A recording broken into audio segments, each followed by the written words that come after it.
আপুরা আমাকে মেসেঞ্জারে নক দিয়ে এই ডিজাইন সেন্ড করতো। তখন আমি বলতাম আপু এইটা আমি পারবো না, আমার দ্বারা হবে না, মানে ভয় পাইতাম আমি। কিন্তু আপুরা বলতো আপু আপনি পারবেন, আপনার দ্বারা হবে। তারপর যখন আমি ডেলিভারি করতাম তার ওনারাই আমাকে নক দিত, বলতো আপু ডিজাইনটা খুব সুন্দর হয়েছে। আর তখন আমার কাজ করার নেশাটা আরো বেশি বেড়ে যায়। অনেকে বলতো যে মেয়েরা বড় হয়েছে এখন এগুলা সেল করবে, মানে মেয়েদের একটা পরিবেশ আছে, তখন মানে মেয়েদের বিয়ে দিতে হবে, এরকম অনেকে বলতো। খারাপ লাগতো, কিন্তু আবার মনে করতাম না আমি স্বাবলম্বী হব, এটার মধ্যে দোষের কি? অ্যানিভার্সারি কিভাবে পালন করা হয়। তাই আমরা একটা কেক নিয়ে গেছি। এখানে কেকটা যখন কাটবে দেখা যায় ছুরির সাথে উঠে আসে। এক পর্যায়ে কেকটা কাটা হলো যে আমরা এখন খাবো। যখন কাটা হলো তখন দেখা গেল অনেকগুলা চুল। তখন আর ওটা আমরা ফেলে দিছি, ওটা আর খাইনি। 2020 সালে তখন আমরা প্ল্যান করলাম যে আমরা বাইরে খেতে যাব। তখন আমরা ইউরো গার্ডেনে সবাই মিলে খেতে যাওয়ার জন্য রওনা দিলাম। তখন ওইখানে আমরা সবাই খাবো, কিন্তু কেক থাকবে না, তাই আমরা একটা কেক নিয়ে গেছি। এখানে তখন কেকটা যখন কাটবে দেখা যায় ছুরির সাথে উঠে আসে, মানে কাটছে কিন্তু কাটার সাথে ছুরিটা মানে উঠে আসে। এক পর্যায়ে কেকটা কাটা হলো যে আমরা এখন খাবো। যখন কাটা হলো তখন দেখা গেল অনেকগুলা চুল। তখন আর ওটা আমরা ফেলে দিছি, ওটা আর খাইনি। সেই থেকে আবার মানে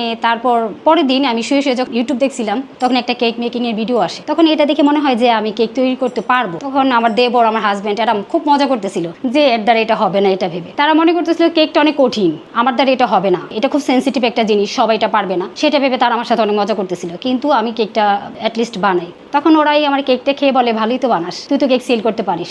তখন থেকে আমি কেক বানিয়ে ওদেরকে গিফট করি। সেই থেকে আমার অফলাইনে কেক সেল করা শুরু হয়। তখন আমি মোটামুটি অফলাইনে সেল করতেছি, মানে প্রফেশনালি না। তারপর করোনার পর আমি প্রশিক্ষণ নিই। প্রশিক্ষণ নেওয়ার পর 2020 সালে আমি একটা পেজ খুলি, 3 এঞ্জেল কেক হাউস। অনলাইনে আমার কেক সেল করা শুরু হয়। তেমন আমার কেক মেক করাটা আমার খুব ভালো লেগে গিয়েছিল। তখন আমি যখন একটা কেক বানাই, সাজাই এবং যখন এটা ডেলিভারি করার পর যখন আপুরা মেসেঞ্জারে আমাকে নক দেয় যে আপু কেকটা খুব সুন্দর হয়েছে, খুব টেস্টি হয়েছে, তখন আমার আনন্দ খুব আমি আনন্দ পাই। আপু আমাকে হঠাৎ রাত্রে 12টার সময় আমাকে কেকটা অর্ডার করে। তখন অর্ডার করার পর আমি আমার ডেলিভারি ম্যানের সাথে কন্ট্যাক্ট করতে পারিনি। তখন পরের দিন আমরা মনে করলাম, আমি আর আমার হাজব্যান্ড প্রায় সময় রিক্সায় ঘুরতে ভালোবাসি, তো চিন্তা করলাম আমরা আজকে কেকটা ডেলিভারি করবো। তখন আমরা দুজন মিলে একটা রিক্সা নিয়ে কেকটা ডেলিভারি দেওয়ার জন্য গেলাম। তখন আপুকে আমি ফোন করলাম যে আপু আমি আপনার কেকটা নিয়ে আসছি। তখন আপু নিচে আসছে কেকটা নেওয়ার জন্য। তখন আমার হাজব্যান্ড কেকটা ওনাকে দিছে। তো উনি বলতেছে আপু ভাইয়া আপু না ফোন করছে, আপু কোথায় বলে উনি বলতেছে যে আপু আছে রিক্সায়। তখন আমি নেমে আপুর সাথে কথা বলি, মানে আমার খুব ভালো লাগে যে আমার কেকের সাথে তারা আমাকেও মানে খুব